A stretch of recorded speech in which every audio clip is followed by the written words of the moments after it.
Olá, querido professor, olá, querido aluno da nossa querida e gloriosa Escola Bíblica Dominical. O nosso desejo é que a paz do Senhor Jesus Cristo te encontre muito bem, aonde quer que você esteja nesse momento. Eu sou o pastor Kleber de Amorim e é um prazer falar com vocês mais uma vez, diretamente dos estúdios da ADC TV, a TV da Assembleia de Deus em Criciúma, Santa Catarina, aqui no sul do mundo. É ótimo para mim, para toda a nossa equipe, poder contar com a audiência de vocês nos canais por onde esse conteúdo chega até vocês na internet.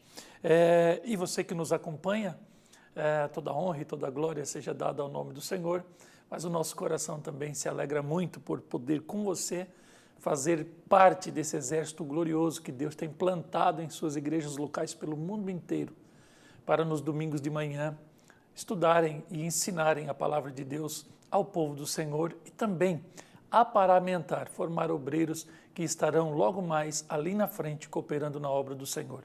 Deus te abençoe, é um orgulho para nós poder estar contigo nesse dia. E se você nos acompanha, e se você quer muito bem a ADC TV e os conteúdos de EBD que nós proporcionamos a você, dê aí o seu like, não esqueça aí de dar o seu joinha e também nos compartilhar nos seus grupos de amizade. Estaremos assim recebendo de você todo o apoio e nas plataformas nos tornando um pouco mais relevantes. Dito isto, nós vamos para a lição de número 9 da nossa revista de escola dominical para a classe de adultos, proporcionada pela nossa CPAD, a Casa Publicadora das Assembleias de Deus no Brasil. Estamos estudando com o pastor Elianai Cabral, nesse segundo trimestre do ano de 2023, relacionamentos em família, superando desafios e problemas com exemplos da palavra de Deus. Eis aqui a lição para esse trimestre e tem sido uma bênção estar com você por todas essas aulas, em todos esses períodos, e já chegamos, pasmem, na lição de número 9 para o dia 28 de maio do ano de 2023. O tema, ele está aqui na tela, uma família nada perfeita. E nós temos a leitura bíblica em classe. Vocês que nos acompanham sabem que eu quase não faço a citação da leitura bíblica, por conta do tempo, para a gente então ser um pouco mais conciso na nossa pré-aula, mas nessa eu sou obrigado a ler com vocês as referências que o pastor Elianai Cabral nos dá para essa lição de hoje. As referências bíblicas estarão em 2 Samuel, no capítulo 3, dos versos 2 até o 5, já está aqui na tela. Depois, 2 Samuel, capítulo 5, dos versos 13 ao 15. E também em 2 Samuel, estaremos lendo o capítulo 12, dos versos 10 até a parte A do versículo de número 13. E aí eu tenho aqui na tela para você a leitura bíblica em classe, o primeiro texto separado ali da nossa lição.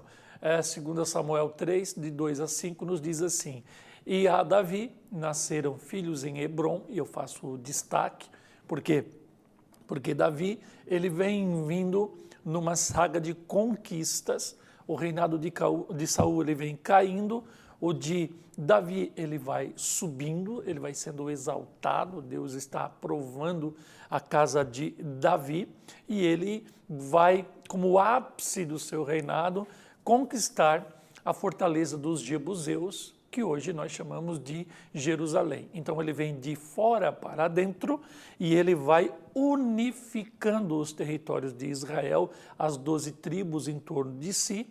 As suas vitórias são comprovação de que Deus está com ele e ele está sendo observado por conta destas vitórias e o povo vai se convencendo de que ele realmente é o homem dito na palavra de Deus de forma profética, segundo o coração de Deus. Antes de chegar a Jerusalém, ele tem 7 anos de reinado em Hebrom. E lá em Hebrom, diz o texto bíblico no verso 2, que ele vai gerar o seu primogênito Amnon, que ele é gerado de Ainoã, a Jezreelita. No verso 3 diz que o segundo filho dele é Quileabe, que nasce de Abigail, que foi mulher de Nabal, o carmelita. E o terceiro vai ser então Absalão, ou Absalom, como queiram, filho de Maca, que é filha de Talmai, o rei de Gesur, que agora está aliado a Davi nessas suas vitórias. E o quarto filho será Adonias, que é filho de Agagite. O quinto, Cefatias, filho de Abitai. E o sexto, Itreão de Eglá, também mulher de Davi. Estes nasceram a Davi em Hebrom. Então nós temos aqui, nessa primeira leitura, o rei Davi com 6 mulheres diferentes, gerando 6 filhos. Então os 6 filhos de Davi, ao todo, neste caso, dos que nascem em Hebrom, são meio-irmãos. E aí nós temos a segunda leitura, que vai compor a nossa leitura de hoje, 2 Samuel capítulo 5, dos versos 13 até o 15. E tomou Davi mais concubinas e mulheres de Jerusalém. Então, quando ele conquista a fortaleza dos jebuseus, então declara aquele lugar Jerusalém, ele agora, poderoso como está, ele vai angariando mais concubinas e ele vai tendo outros casamentos. As concubinas são as servas das mulheres desses novos casamentos. Depois que viera de Hebrom, e nasceram a Davi mais filhos e mais filhas. As mulheres aqui não são contadas. E estes são os nomes dos que lhe nasceram em Jerusalém: Samua, Sobabe, Natã e Salomão. Depois vem Ibar, Elisua, Nefeg, Jafia e Elisama, e também Eliada e Elifelete. Então todos estes também foram filhos de Davi. A gente leu na primeira leitura, 6 filhos de 6 mulheres, agora ele tem mais 9 filhos homens aqui. E na terceira leitura, ou na terceira parte da nossa leitura, 2 Samuel capítulo 12, vai nos dizer que agora, pois não se apartará a espada jamais de tua casa, porquanto me desprezastes e tomastes a mulher de Urias, o heteu, para que te seja por mulher. Assim diz o Senhor: eis que suscitarei da tua mesma casa o mal sobre ti, e tomarei tuas mulheres perante os teus olhos, e as darei a teu próximo, a qual se deitará com tuas mulheres perante o sol. Tudo isso aqui vai se cumprir, porque tu o fizeste em oculto, mas eu farei este negócio perante todo Israel e perante o sol, as claras então. Então disse Davi a Natã: eu pequei contra o Senhor. Da leitura bíblica, nós temos já, para organizar aqui todos esses nomes que a gente acaba de citar nos 3 apensos de leitura que formam a leitura dessa nossa lição de hoje, filhos de Davi nascidos em Hebrom. Então nós temos Amon, Eliabe, Absalão, Adonias, Cefatias e Itreão, todos eles com as referências, para que você dê um pause, para que você ache as referências e você então se norteie no texto sagrado. Também ainda, filhos de Davi nascidos em Jerusalém. Então de Batsua ou Batseba, que são os 2 nomes que equivalem ao mesmo nome da mulher de Urias, que Davi tomou para si, nascem Samá, ou Simeia, Sobabe, Natã e Salomão. E a Mical, filha de Saul, ela, como diz ali 2 Samuel 6 e 23, ela não teve filhos. E aí nós temos os outros filhos de Davi, que nós já lemos na nossa leitura. Então agora aqui, nesse nosso subsídio, vai aparecer ali a pessoa de Salomão, e vai aparecer Batseba, e vai aparecer então a causa do juízo da nossa terceira leitura feita ainda há pouco. Então nós temos o texto áureo da lição de hoje: não erreis, Deus não se deixa escarnecer, porque tudo que o homem semear, isso ele também ceifará. Essa é a lei da semeadura, que é uma lei universal, e ela faz parte, inclusive, do direito natural, daquilo que está exposto intrinsecamente como uma lei imutável da própria criação. Esse verso de Gálatas 6 e 7 está querendo nos dizer que você age e há uma reação sobre todos os seus atos. E aqui cabe-nos um parente para expor a vocês a dificuldade de quando nós estamos envolvidos em determinados contextos e nós somos os protagonistas da história. Então, quando nós estamos vivendo o nosso momento, nós estamos fazendo história. Então, cabe nos imaginar que estamos fazendo a história e muitas vezes estamos em um limbo do desconhecido. E é aqui que nós precisamos de muita sabedoria, graça de Deus, e precisamos, então, nos apegarmos à palavra de Deus e recorrer a ela para que nós não erremos, principalmente nos momentos onde estamos experimentando coisas que a gente nunca viu antes. A mente humana, ela é projetada por Deus para analisar, para prescrutar, para tentar entender aquilo que ela vai conhecendo. Mas aquilo que ela nunca viu, ela não está preparada para, então, lidar com aquela situação. E quando nós estamos pela primeira vez lidando com determinadas situações, a tendência do ser humano, por sua limitação, é cair, é errar e marcar a história com um insucesso. Por isso que nós, em Cristo, temos o Espírito Santo, que é o agente motor da palavra profética.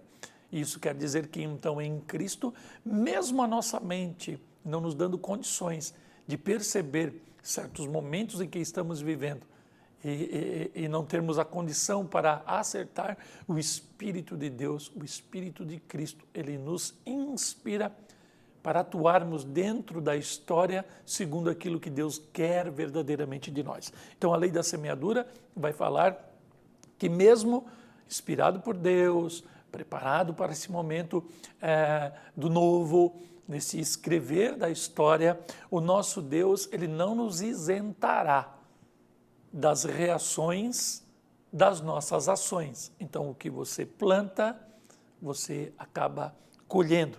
Não há vácuos de poder, então. Isso nos responsabiliza adiante de Deus buscarmos do Senhor, nessa lição de número 9, a sabedoria para sermos pais. Como diz aqui na lição de número 8, que nós estudamos na pré-aula passada, nós estudamos sobre a importância da paternidade na vida dos filhos.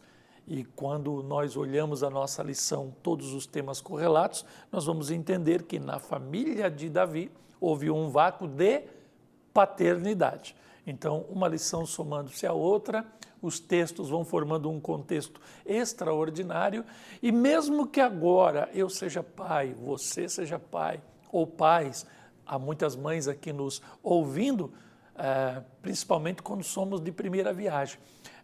Os pedagogos dizem, por exemplo, por que é que o filho mais novo ou o segundo filho, ele geralmente parece ser mais inteligente que o primeiro?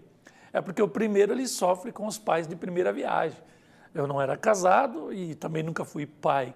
Agora eu estou casado, aprendi o casamento e no casamento eu vou aprender a ser pai. Então a gente erra muito no primeiro e a gente quer acertar no segundo.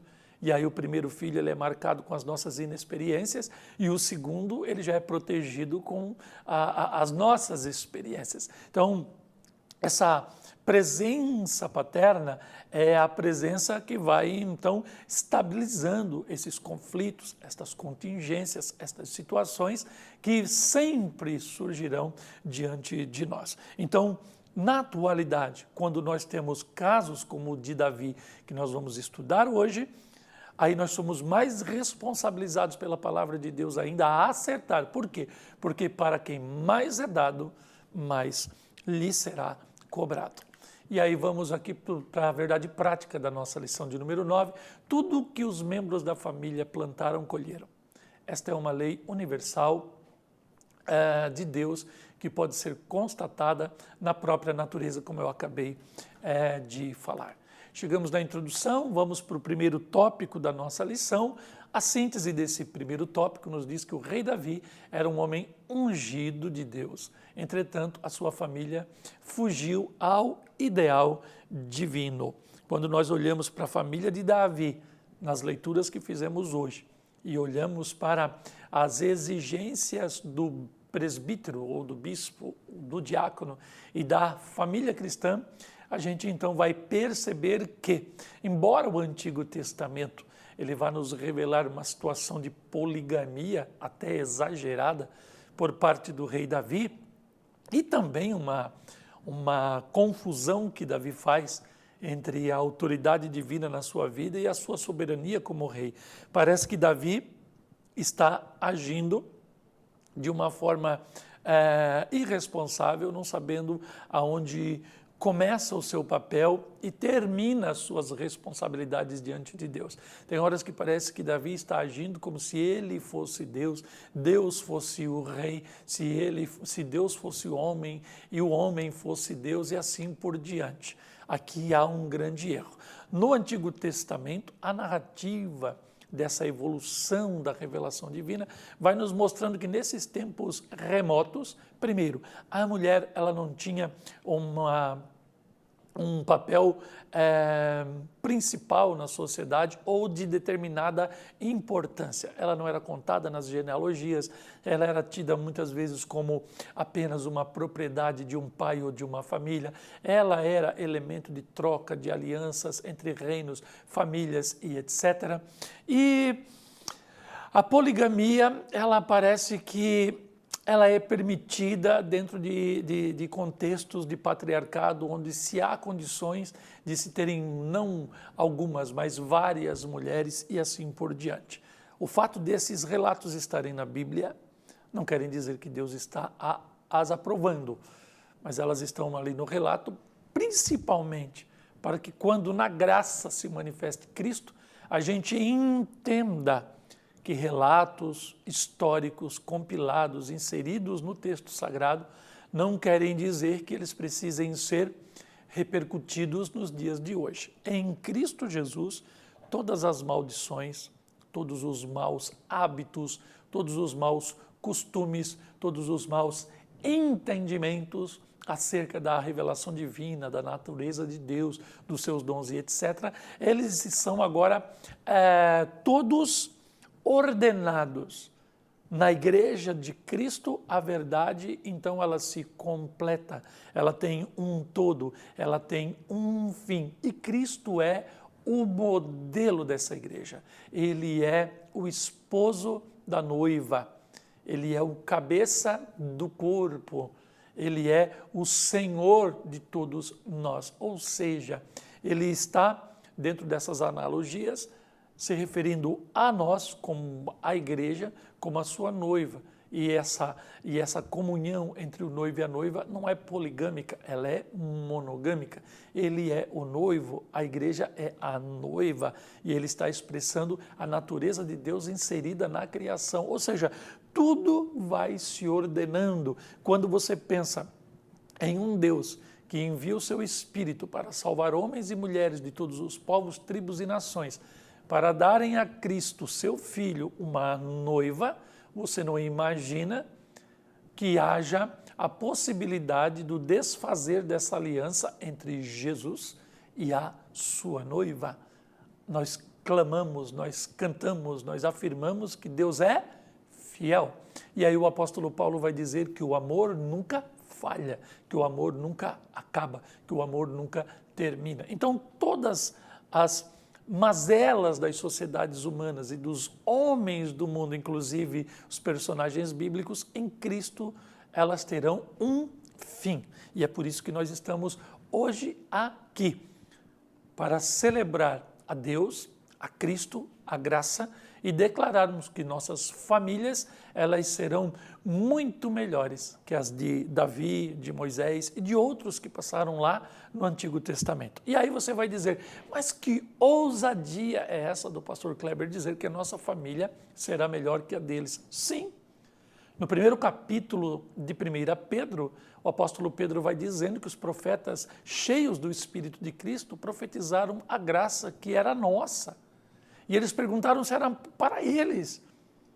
Ali do versículo 3 até o versículo 12 de 1 Pedro, capítulo 1, ele vai dizendo que o Espírito então dizia para os profetas, cheios do Espírito de Cristo, que falavam acerca de nós, que aquela bênção não era para eles, que era para nós hoje aqui na graça. Então Pedro está dizendo que o Espírito, como opera na igreja, ele opera de uma forma muito maior e perfeita do que na antiga aliança, porque agora nós temos Cristo, nós somos as primícias de Deus, os salvos são retirados do mundo, são pensados por Deus, por um mistério chamado salvação, novo nascimento ou regeneração, E estamos dentro de um plano redentor, de um plano maravilhoso que o Senhor traçou para toda a humanidade. Então, o que acontece aqui é muito maior do que já aconteceu, inclusive do que está narrado na Bíblia Sagrada.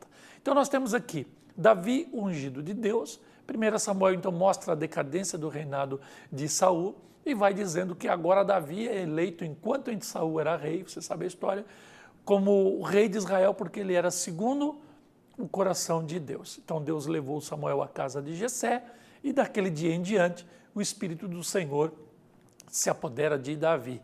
O Espírito do Senhor opera poderosamente na vida de Davi. Por quê? Porque ele tem uma importante missão, que é unificar a nação, como já falamos aqui, quando ele vem de dentro para fora até chegar na fortaleza dos jebuseus e conquistar Jerusalém.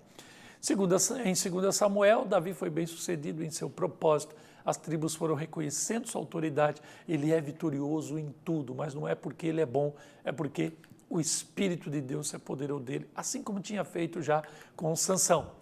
A grande família de Davi. Então, a despeito de o rei Davi ser ungido, ele entendeu que podia ter várias esposas e concubinas. Aqui, ele mistura o homem Davi e o Deus que ele serve. O rei Davi e a soberania do rei do universo. Naturalmente que, com todos esses casamentos, Davi teve mais de 20 filhos. Isso gerou um problema de demanda, como cuidar de todos eles, inclusive de várias mulheres em famílias separadas, em lugares diferentes. Ou seja, ele provocou um grande problema por conta da sua distopia acerca do que Deus queria para a sua vida. Ele priorizou apenas os assuntos do reinado, ou seja, ele envolveu-se com a fama, com a sua glória, com suas vitórias, e agora ele tem uma relação muito que burocrática, pragmática, muito administrativa com os seus filhos. E então ele se esquece que ele tinha famílias espalhadas por muitos lugares. Aqui eu trago um subsídio do primeiro tópico da nossa lição, para que você acrescente bastante na sua aula aí. Um detalhezinho importante que pouco se comenta é que Saul, o primeiro rei de Israel, ele era da tribo de Benjamim, ele não era da tribo de Judá.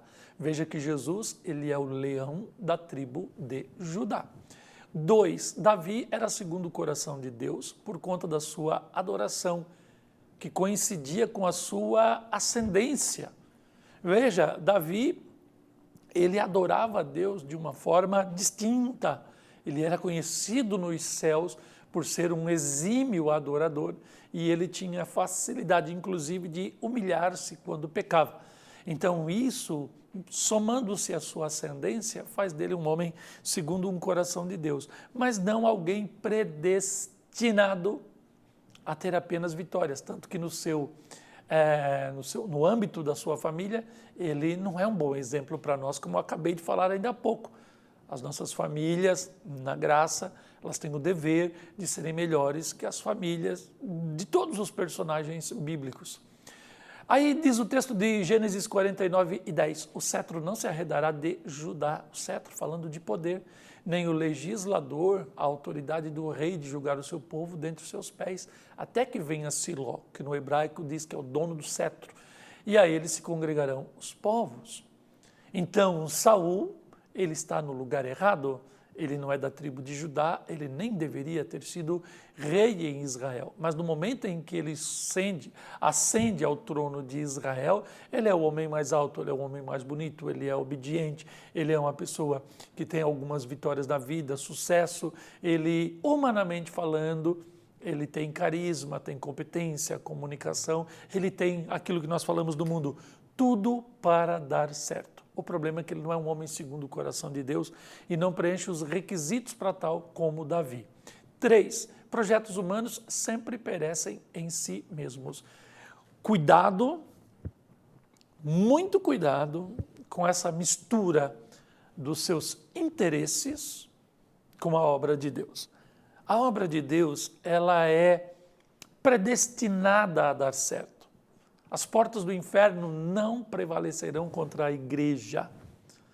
Basta ao homem de Deus ser fiel amar a palavra de Deus e se colocar à disposição de Deus, que tudo vai dar certo na sua vida ministerialmente falando. Agora, quando ele cruza esta realidade e tenta se aproveitar dessa certeza de vitória constante, desta predestinação para o sucesso da igreja, misturando ao projeto de Deus os seus interesses, a coisa não vai dar certo. A poligamia de Davi, 4, foi um ato autoritário, como dos filhos de Caim, do qual descende Lameque, lá no capítulo 5 de Gênesis. Ele que institui a poligamia na face da terra. Não há condescendência divina nesses atos. Embora estejam na palavra, Deus ele não aprova isso. 5. A genealogia de Jesus demonstra como as famílias israelitas foram guardadas pela misericórdia divina. E nos casos de Raabe e Ruth, Yahvé foi tanto perdoador como provedor. Então veja, mesmo nos erros de Israel, o Senhor Deus sempre esteve presente, inclusive trazendo para as hostes de Israel pessoas como Raabe e Ruth, mulheres que no costume hebreu não eram contadas, eram estrangeiras. Ruth não, mas Raabe tinha uma vida muito que difícil, mas o Senhor redime, o Senhor perdoa, o Senhor insere no povo, porque através delas o Senhor pode então conduzir um projeto, inclusive de restauração do seu povo. Nesse caso ali é perdoador com Ruth e com Raabe, e ele é provedor a Israel para que a história continue através dessas mulheres, dos quais lá na frente vai descender Jesus Cristo. Filhos e parentes da casa de Davi. Na presente lição, Tamar, Absalão, Amnon, quem mais ali? E Jonadab são personagens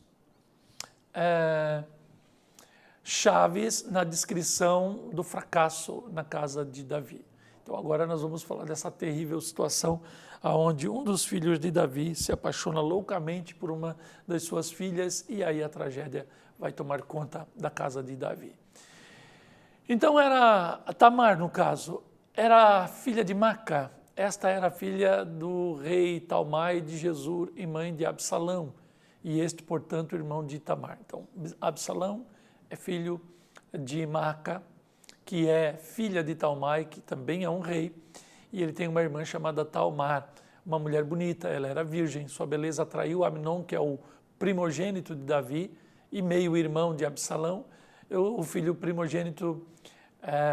seu meio-irmão, o filho primogênito de Davi com Ainoã, como a gente já viu aqui. O Absalão, então, é irmão de Tamar, filho de Maca, terceiro filho do rei Davi. Sua história está registrada em detalhes, seu nome tem a ver com paz, mas, ironicamente, sua história nada tem a ver com ela. Absalão assassinou Amnon, seu meio-irmão, conspirou, rebelou-se contra o seu pai, o rei Davi. Então, nós temos aqui Amnon, quando Davi ainda não havia assumido o trono de Israel, mas já era o escolhido de Deus para reinar, casou-se com Ainoã, filha, e gerou Amnon. Feito homem, entre outros irmãos nascidos, Amnon demonstrou ser desajustado emocionalmente e dominado por paixões carnais. Então, ele nasce nos sofrimentos de Davi. Davi ainda não tem toda esta poligamia instaurada na sua casa, mas mesmo assim ele já manifesta essas naturezas deturpadas dentro de si. Foi por causa desse comportamento que ele se apaixonou pela sua irmã Tamar. Ele ficou doente de angústia, de desejo incontinente, não conseguiu se conter, então por isso ele é incontinente, né? Quando você então se contém, você está sendo continente. Quando você não se contém, você está sendo incontinente. E geralmente o cristão tem que ser continente. Ele não bebe, ele não fuma, não se embriaga, ele não joga, ele não aposta, ele não lida com outros deuses, ele se contém da sua natureza humana. E Amnon, ele não é continente. E aí nós temos Jonadab, homem sagaz, de maus pensamentos. Pastor Elianai Cabral, ele vai falando aqui sobre o mal atraindo outro mal. E ele também escreve que o Jonadab é o tipo de amigo que não se deve ter. O Jonadab, ele faz todo ele faz todo a trama para que então Amnon, que já se fazia por doente, que já estava desfalecido no seu semblante por conta do sentimento de possessão contra sua irmã, ele trama com o seu irmão para se fingir, com Amnon, para se fingir de doente, para que pedisse a seu pai que a sua irmã viesse cuidar dele. Ela bonita, virgem, cozinhava bem e etc. O cenário estava pronto para que então algo terrível acontecesse. O rei Davi, displicente como era, nem suspeitou que um irmão poderia então desejar a sua irmã. E quando ela foi então cuidar do seu irmão, a tragédia aconteceu. Houve ali um estupro, houve ali um incesto, houve ali uma tragédia. Então, subsídio para esse nosso segundo tópico. Davi era um pai descuidado de seus filhos, isto é fato. Davi, pelo que se nota, não estava preocupado com Israel e a sua própria monarquia, quando não se atenta ao caráter volúvel do seu primogênito. Então, à primeira vista, Amnon seria o descendente de Davi. Veja que o primeiro rei de Israel, ele não deu certo, é substituído por Davi. Deus está reordenando a linhagem de Judá naquele reino. Davi teria como dever e responsabilidade a sua missão se preocupar com a natureza de Israel e também da sua descendência, mas ele estava descuidado. Mal menor ou bem maior, Tamar, mesmo reconhecendo o que a lei mosaica versava sobre o incesto, dê uma pausa aqui no vídeo e leia Levíticos 18, 9 e 11, 20 e 17 e também a repetição da lei em Deuteronômio 27 e 22. Ela oferece uma saída para Amnon. Veja a humildade de Tamar quando ela então está sendo forçada pelo seu irmão. Porque aonde iria eu com a minha vergonha? Ela está chamando a atenção do seu irmão para a loucura que ele está fazendo. Ela tenta achar dentro dele um pingo de dignidade, um pingo de bom senso. E ela diz assim, e tu serias como um dos loucos de Israel. Ele seria desprezado. Ele já estava agindo como louco, consumando aquilo, ele jamais viveria sem aquela pecha, perderia o reinado e tudo. Ela está dizendo, você está jogando tudo fora. E ainda ela oferece uma saída. Agora peço-te que fales ao rei, porque ele me negaria a você?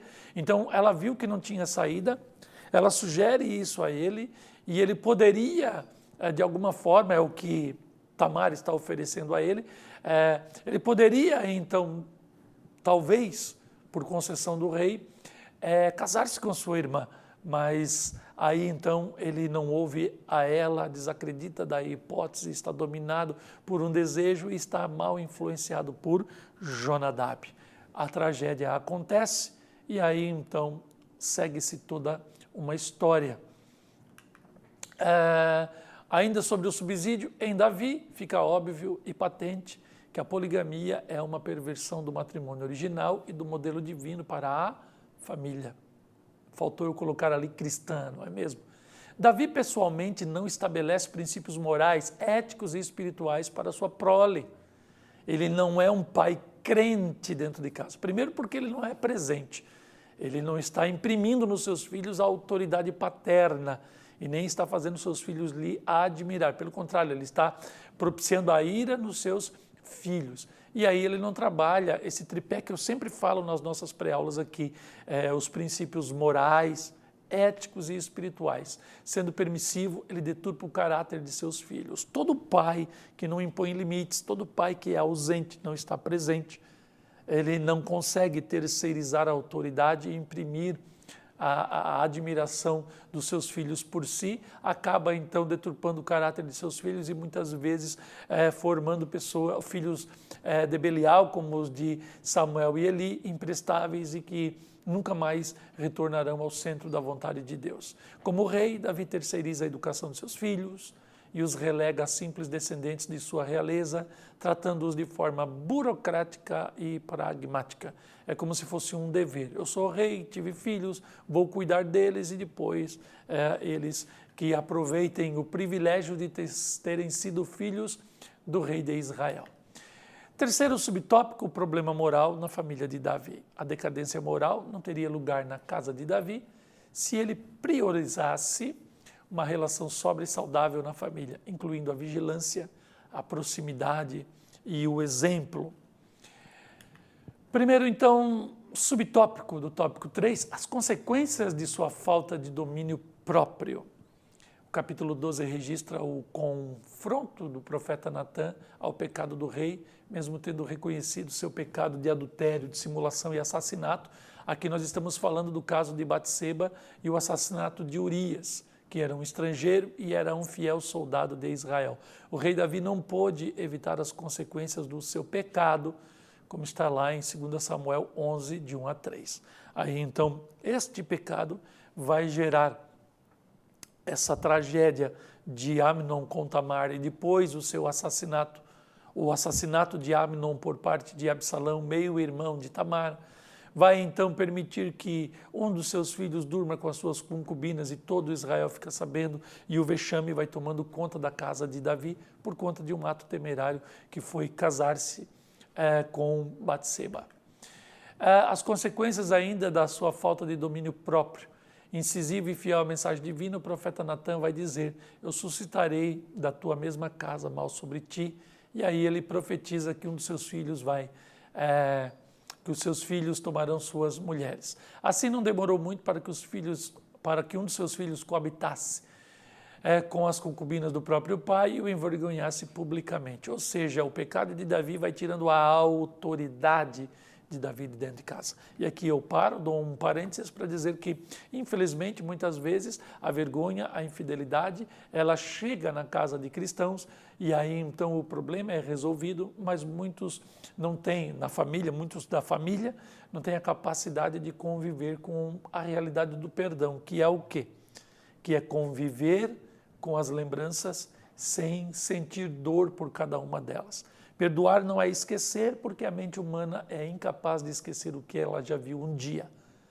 Mas quando a mente humana lembra-se daquilo que ocorreu e ela descansa e ela não sofre, é porque então há indícios de que o perdão chegou ali. 2, o incesto e morte na família. Já falamos aqui do caso de Tamar, do caso de Amnon e depois Absalão, que vai por vingança matar o seu irmão Amnon, primogênito da casa de Davi, por conta do seu ato temerário. Ainda no subtópico 2, o relato de Amnon e Tamar está repleto de sagacidade, de sutileza e de mentira, a fim de atrair a inocente Tamar para um laço indigno. Tudo muito doentio, tudo muito pecaminoso, tudo muito horroroso. Ainda aqui nesse segundo subtópico, depois de ter se deitado com sua meia-irmã, humilhando-a, Amnon a desprezou completamente.